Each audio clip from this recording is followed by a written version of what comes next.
नमस्कार. मी नितीन विलास संपा, राहणार निर्ली. मी गोकुळ शिरगाव जिल्हा परिषदसाठी या मतदारसंघातून इच्छुक आहे. मी गेले 20 ते 25 वर्ष राजकारणामध्ये सदैवपणे काम करत आलो आहे.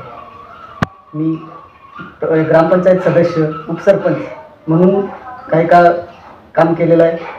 त्यानंतर मी पहिली लोकनियुक्त सरपंच निवडणूक लढवली, त्यामध्ये मी थोड्या मताने पराभव झालो.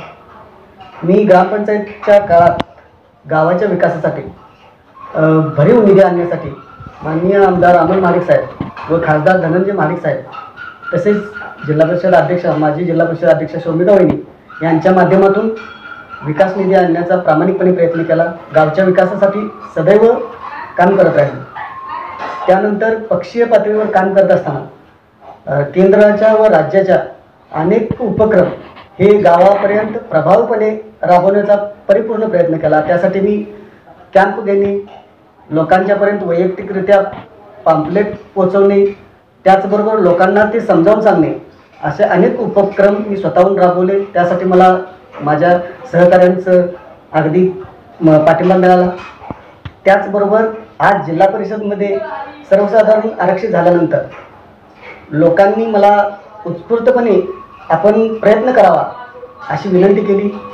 त्या विनंतीस मान घेऊन मी आज जिल्हा परिषदेसाठी इच्छुक म्हणून उभा आहे. मी इच्छुक म्हणून उभा असताना मी त्यासाठी माझे नेते खासदार धनंजय महाडिक व आमदार अमोल महाडिक यांच्या नेतृत्वातच काम करण्याची इच्छा व्यक्त केलेली आहे. मतदारसंघामध्ये मी फिरत असताना मी पाहिलं की अनेक समस्या इथं अजून शिल्लक आहे. रस्ते असतील, गटर्स असतील किंवा पाण्याची सुविधा असेल, शेतीविषयक असेल, आरोग्यविषयक असेल, त्या पूर्णपणे सोडवण्यासाठी मी कटिबद्ध राहील ही ग्वाही मी आजच या मतदारसंघातील सर्व जनतेला देतो.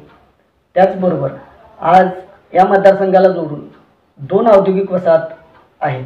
त्यामध्ये गोकुळ शिरगाव असो, 5 स्टार MIDC असो. त्यामुळे थोडा प्रदूषणाचाही प्रश्न इथं उद्भवतो. त्यासाठी ते निर्मूलनासाठी मी प्रयत्न करेन. मी आणखीन एक सांगू इच्छितो की 2 MIDC असल्यामुळे आणि आम्ही या पक्षीय व ग्रामपंचायत लेवलला काम करत असल्यामुळे काही कारखानदारांशी आमची जवळीक आली. त्यामुळं त्या माध्यमातून काही मुलांना नोकरी देण्यासाठीही आम्हाला त्याचा फायदा झाला. तसेच औद्योगिक वसाहत होत असताना आमच्या काही शेतकऱ्यांच्या शेतजमिनी त्यामध्ये गेल्या, त्याच्यावरती शिक्के पडले. माननीय आमदार अमोल महाडिक साहेब व आमच्या गावचे सरकार विराज बाबा यांच्या माध्यमातून ते शिक्के काढण्यासाठी त्या कामात आम्ही त्यांच्याबरोबर अग्रेसर राहिलो. आज रोजी काही थोडे शेतकऱ्यांचे शिक्के शिल्लक आहेत, तेही भविष्यात अमोल साहेब व खासदार महाडिक साहेब यांच्या माध्यमातून निघून शेतकऱ्यांना त्याचा फायदा होईल. आमच्या या भागात कनेरीवाडी पाटबंधारातून पाण्याचं चाच इथं शेतीसाठी येत आहे. त्यामध्ये काही समस्या आहेत. जर मला लोकांनी संधी दिली तर त्या समस्या सोडवण्यासाठी मी पूर्ण प्रयत्न करेन. त्यामुळे लोकांना त्याचा फायदा होईल. तसेच मी काम करत असताना औद्योगिक वसाहतीबद्दल बोलायचं झालं तर औद्योगिक वसाहतीमध्ये बऱ्याच मोठ्या स्पिनिंग मिल इथं आहेत.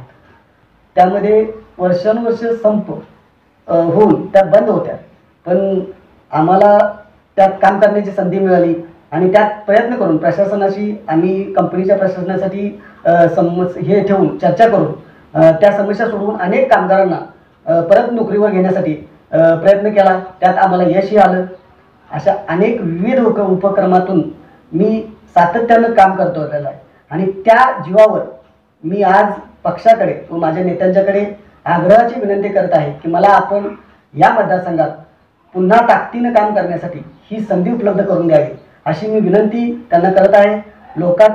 भागातील सर्व जनतेलाही तुमचा पाठिंबा माझ्या मागे राहू दे अशी विनंती करतो व मी येणाऱ्या भविष्यकाळात आपल्यासाठी माझा पूर्ण वेळ खर्ची घालीन अशी ग्वाही देतो. आपले प्रश्न पूर्णपणे सोडवण्यासाठी मी कटिबद्ध राहील ही ग्वाही आपल्याला देतो व आपली रजा घेतो. जय हिंद, जय महाराष्ट्र.